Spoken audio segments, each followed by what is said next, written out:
Voici le retour d'un concept que vous aimez particulièrement sur la chaîne, on refait la carte. Et oui, un petit peu comme les uchronies, hein, les vidéos ici où on refait un peu l'histoire, les vidéos où on refait la carte, c'est plutôt intéressant parce qu'on peut parler de plein de choses et un peu mixer tout ça et refaire un peu les storylines. Donc voilà, aujourd'hui on va s'occuper de WrestleMania 19 en 2003. Mais tiens, avant, est-ce que vous voulez gagner un DVD de WrestleMania 30? Tiens, voilà une question, je suppose que vous allez pour beaucoup d'entre vous me répondre oui.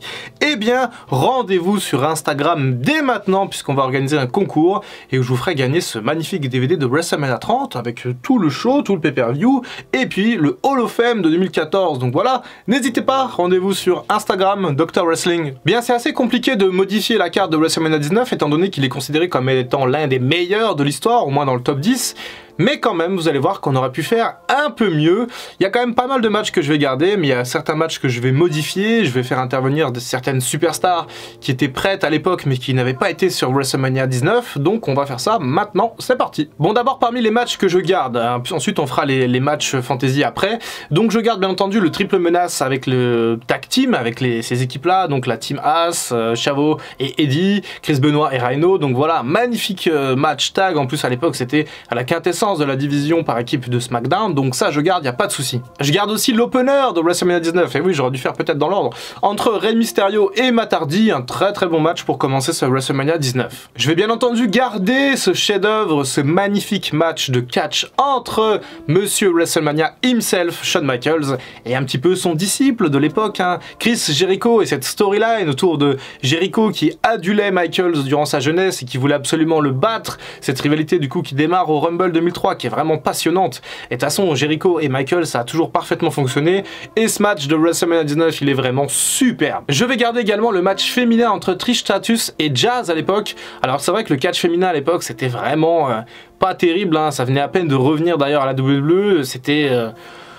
C'était ce que c'était, hein. De toute façon aujourd'hui ça a bien changé et pour le meilleur, donc on ne peut que s'en réjouir, mais à l'époque quand même Trish Stratus c'était la valeur sûre du catch féminin malgré tout, même si elle était extrêmement sexualisée à l'époque. En tout cas ce match entre Trish Stratus et Jazz, je le garde sur ma carte de WrestleMania 19. Salut à tous, c'est le Dr Wrestling du montage, hein. Vous commencez à me connaître maintenant, j'interviens de temps en temps dans les vidéos, et j'interviens aujourd'hui parce que oui, effectivement, ça ne vous aura pas échappé, j'ai totalement oublié Victoria dans ce match, et oui, c'était pas un simple match entre Trish Stratus et Jazz, mais bien un triple menace avec Victoria à l'intérieur de ce match. Mais voilà, je l'ai oublié, je suis désolé pour les fans de Victoria, je l'ai complètement oublié, en tout cas voilà, l'erreur est réparée. Je vous laisse avec le Dr Wrestling du passé. Et bien entendu, je garde ce main event absolument épique entre Kurt Angle et Brock Lesnar pour le titre de champion de la WWE. Donc ça, je le garde parce que vraiment, à l'époque, c'était super bien écrit, super bien construit. Même le match est excellent. Bon, Brock Lesnar manque de se tuer en faisant son shooting star press et il retombe sur la tête, ce dindon. Bon, c'est pas grave, il gagne quand même le match grâce à un F5 et donc le titre de champion. Ça, je garde parce que vraiment, il faut pas toucher à ce match, il est juste parfait. Bon, c'est à partir de là qu'on va changer un petit peu les choses et dans mon uchronie, dans mon univers, Bill Goldberg arrive à la WWE un petit peu avant WrestleMania 19, donc pourquoi pas au Royal Rumble 2003, et donc du coup va être sur la route de WrestleMania 19 parce que dans la réalité il vient en fait le lendemain de WrestleMania 19 et donc du coup il participe pas au show. Là du coup on va le mettre dans cette carte de WrestleMania 19 à Seattle et on va le mettre face à Triple H pour le titre de champion du monde poids lourd. À l'époque il va prendre la place de Booker T et on va faire cette affiche absolument épique directe entre Goldberg et Triple H et on va faire gagner Goldberg directement pour le titre. Et oui, pas le temps de niaiser, Goldberg il arrive au Rumble, il détruit tout sur son passage, il garde un petit peu cette image de catcheur très conquérant qu'il avait à la WCW et derrière il déglingue Triple H et il devient champion du monde poids lourd à la place du coup de ce cher Triple H. Bon du coup si Goldberg arrive sur cette carte ça veut dire qu'il faut qu'on décale Booker T parce que oui à l'époque c'était Booker T qui était contre Triple H et Booker T on va le mettre dans un match assez simple contre le Big Show. Voilà, le Big Show aussi on va le décaler, on en parlera un petit peu après. Et parlons-en maintenant d'ailleurs, oui on décale le Big Show parce que l'Undertaker n'affronte pas A-Train et le Big Show comme dans la réalité, mais il va affronter le Rock. Et oui, il va affronter le Rock lors de WrestleMania 19. C'est la première fois que les deux hommes s'affrontent à WrestleMania. Le Rock qui est plutôt chaud en 2003, mais bon, qui est quand même plus proche du cinéma que du catch. Et il va donc essayer d'affronter l'Undertaker qui est invaincu à WrestleMania. Et malheureusement pour lui, il va perdre contre l'American Badass. À l'époque, c'était pas le Deadman, c'était l'American Badass, le motard.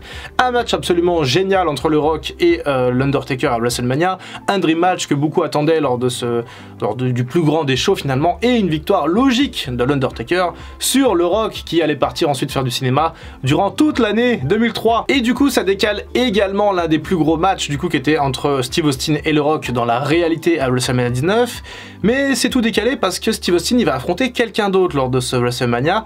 Il va affronter quelqu'un qu'il a toujours rêvé d'affronter, un petit peu son pendant au niveau de la légende, la plus grande légende du catch, quelqu'un qu'il aurait pu affronter à WrestleMania 18 l'année précédente, mais c'était le Rock qui avait cet honneur là, puisque oui, dans mon univers, Steve Austin affronte pour son dernier match Hulk Hogan dans un match absolument légendaire entre Steve Austin et Hulk Hogan. Voilà les deux stars, les deux légendes qui s'affrontent sur le ring, deux face, hein, on s'en fout, pas de heel, pas de face, juste un dream match absolument génial entre peut-être les deux plus grandes stars de l'histoire de la WWE. Qu'en pensez-vous? Dites-le moi dans les commentaires.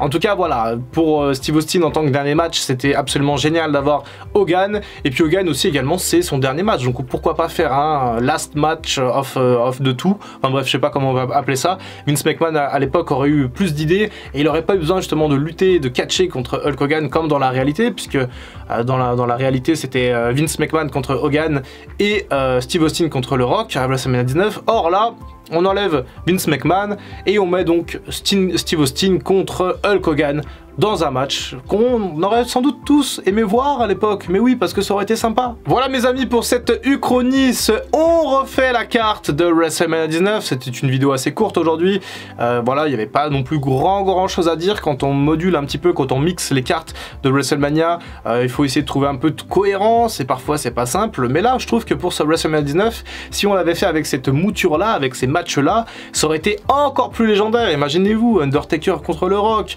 Stone Cold contre Hogan, Goldberg contre Triple H. Pour moi, ça aurait été un petit peu plus clinquant si en plus de ça, on ne bouge pas les matchs phares de l'époque, à savoir Chris Jericho contre Shawn Michaels et Kurt Angle contre Brock Lesnar pour le titre. Vraiment, on a sans doute l'un des meilleurs WrestleMania de l'histoire. Alors après, sur le papier, c'est bien beau de théoriser, de dire tiens ça aurait été fabuleux, mais peut-être que ça ne l'aurait pas été. Hein. Le Rock contre Steve Austin en 1999 à WrestleMania 15, sur le papier c'était fabuleux et sur le ring, ah, c'était bof. Ça reste quand même du fantasy booking et une carte un peu de rêve, donc voilà, n'hésitez pas à me dire ce que vous en avez pensé dans les commentaires, et donnez-moi tiens des suggestions pour la prochaine carte. J'ai déjà une idée, mais j'aimerais savoir quelle carte vous aimeriez que je change pour la prochaine édition de On refait la carte qui arrivera du coup au mois de novembre. Voilà, c'était le Dr Wrestling, pensez à venir me follow sur Instagram hein, si vous voulez gagner ça, je vous l'enverrai par la poste si jamais vous gagnez le concours, et puis voilà, vous me direz ce que vous pensez de ce WrestleMania 30 une fois que vous aurez reçu le DVD. Allez, je vous dis à très bientôt pour une prochaine vidéo, c'était le Dr Wrestling, et en attendant, comme d'habitude, prenez soin de vous.